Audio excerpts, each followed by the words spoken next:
Hello and welcome back to the channel hardreset.info, and today I will show you how to take off sensitive content on X.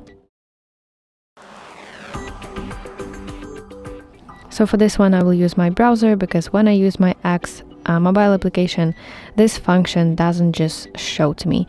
So I open my browser and open official website of X, which is x.com. Then you should sign into your account, and in the top left corner of your screen tap your profile picture. Then scroll to settings and privacy. Then you want to enter privacy and safety and go to section that is called content you see. So in order to hide this sensitive content from your X feed, you should make sure that you do not have tick in this checkbox next to this line that says display media that may contain sensitive content.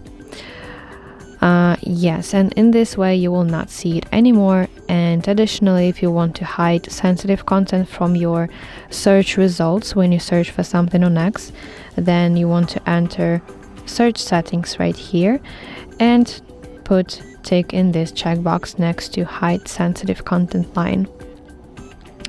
So that's basically how you can take off sensitive content on X. I really hope that you find this video helpful, and if so, please like it and subscribe to our channel for more content just like this.